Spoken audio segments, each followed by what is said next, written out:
Existen varios modos de conectar resistencias, pero las más comunes es serie y paralelo. Tenemos por este lado resistencias conectadas en serie y por este otro lado tenemos resistencias conectadas en paralelo. Vamos a suponer que esta terminal A y la terminal B, de igual manera aquí A y B, ahí puede ir una fuente o una parte de un circuito más complejo y que a nosotros nos interese solo esta parte, la parte negra donde está la resistencia 1 y 4, entonces estaría conectado otra cosa. Y aquí se genera un nodo con la fuente y la resistencia, y acá se genera otro nodo con la fuente y esta resistencia. Entonces tenemos este circuito con tres elementos. Tenemos la fuente de voltaje, la resistencia R1 y la resistencia R4. Y como es una trayectoria cerrada, aquí va a fluir continuamente una corriente I. Esta corriente I sale de la fuente, podemos ponerlo aquí arriba o desde aquí abajo, una flechita. Va a pasar por la resistencia R1, va a pasar por la resistencia R4 y se va a regresar por el negativo a la fuente. Aquí no se dividió la corriente, siempre fue una corriente, la corriente I. En el paralelo sale de la fuente, vamos a decir I2, se divide en I3 e I4, entonces sabemos aquí que I2 va a ser igual a I3 más I4. Entonces la primera característica que vemos, vamos a apuntarlo por aquí, 1. La primera característica es que en un circuito en serie la corriente es la misma, la corriente total es igual a la corriente en la resistencia 1, que es igual a la corriente en la resistencia 2. En un circuito en paralelo, la corriente se divide, entonces la corriente 2 es igual a la suma de las corrientes que pasa por ambas resistencias, que es I3 más I4. Una segunda característica podemos ver que es la resistencia, vamos a poner 2, que es la resistencia total o resistencia equivalente es igual a la suma de las resistencias. Entonces tenemos R1 más R4 nos daría la resistencia total. En el caso de un circuito en paralelo, tenemos que la resistencia va a ser menor a la resistencia más alta que esté conectado al paralelo. Como aquí, la corriente tuvo que pasar por todas las resistencias, pero aquí la corriente tiene más por dónde irse, puede irse por la resistencia 1 o por la resistencia 4. Es por eso que la resistencia tiende a ser más pequeña. Entonces, para sacar la resistencia equivalente entre estas dos, sería que la resistencia total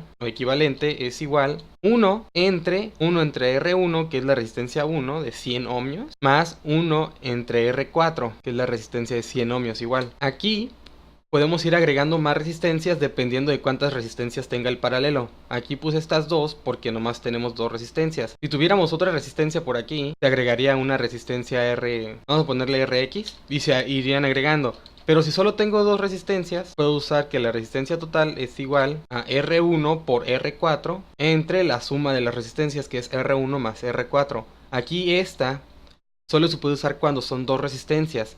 De esta forma se puede usar cuando tenemos muchas resistencias. De igual, esta sale si operamos con esta con solo dos resistencias. Entonces, una tercera característica en un circuito en serie, vemos que el voltaje total, como tenemos una corriente, va a producir un voltaje entre cada resistencia y una polaridad. Aquí va a ser la suma, entonces sería que el voltaje de la resistencia 1 más el voltaje de la resistencia 4, es igual al voltaje total. Aquí, como es en paralelo, el voltaje va a ser el mismo, entonces el voltaje total es igual al voltaje de la resistencia 1 igual al voltaje de la resistencia 4. Y podemos verlo con lo que ya hemos visto, ¿no? Si lo queremos comprobar por las leyes de Kirchhoff, donde nos dice que todos los aumentos de tensión es igual a todas las caídas de tensión, tenemos un aumento, ¿no? Por estas dos caídas, menos el voltaje de la resistencia 1 menos el voltaje de la resistencia 2 es igual a 0.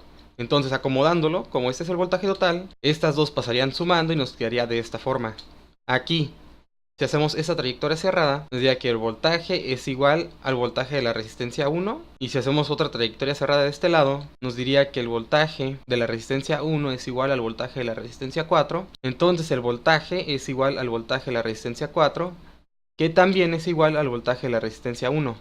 Si se nos complica un poco ver si un circuito está en serie o en paralelo, podemos recordar lo que es una rama y lo que es un nodo. Una rama representa cualquier elemento y un nodo es el punto de conexión entre dos o más ramas. Esto de dos o más ramas podemos utilizarlo entre dos ramas. Digamos, si tenemos un nodo y en ese nodo solo están conectados dos ramas, como aquí hay un nodo y están conectadas dos ramas, ¿no? La resistencia R1 y la resistencia R4.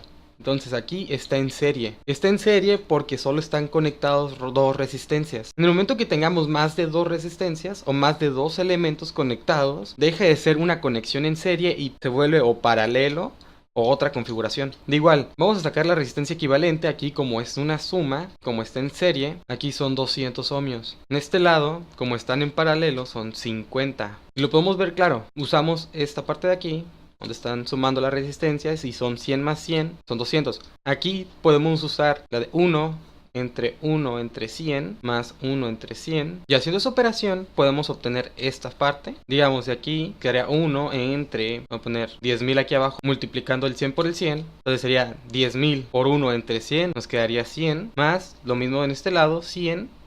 Entonces es igual a 1 entre 200 entre 10.000, que es igual, como está aquí abajo, podemos pasarlo para arriba. Tenemos 10.000 entre 200, eliminamos dos ceros arriba abajo, nos quedaría 100 entre 2, que es igual a 50. Y eso nos daría los 50 ohmios que habíamos dicho que están aquí. Entonces, esta parte de aquí, esta es, si lo hacemos igual, de aquí. ¿Por qué? Porque nos quedaría 100, que es la resistencia R1, por 100, que es la resistencia R4, entre R1, que es 100, más R4, que es 100.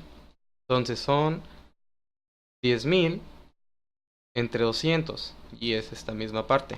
Entonces es fácil. En un circuito en serie la corriente es igual, la resistencia se suma y el voltaje igual se suma. En un circuito en paralelo la corriente se divide, la resistencia tiende a ser menor al número más alto que está conectado al paralelo y el voltaje es el mismo porque están conectadas entre las dos mismas terminales. Como vemos, esta resistencia está conectada a la terminal A y esta misma resistencia está conectada a la terminal A, por lo que habíamos dicho de que esta parte de aquí era un corto o una conexión. Entonces todo este es mi nodo A, vamos a ponerlo con morado, y todo este es mi nodo B. Aquí tenemos otro nodo, aquí podemos decir que este es el nodo C. Aquí ningún nodo se comparte más que el C. No es como acá que todos tienen nodos A y nodo B. Aquí el voltaje tiene el nodo A y el nodo B, la resistencia tiene el nodo A y nodo C, y esta resistencia tiene nodo C y nodo B.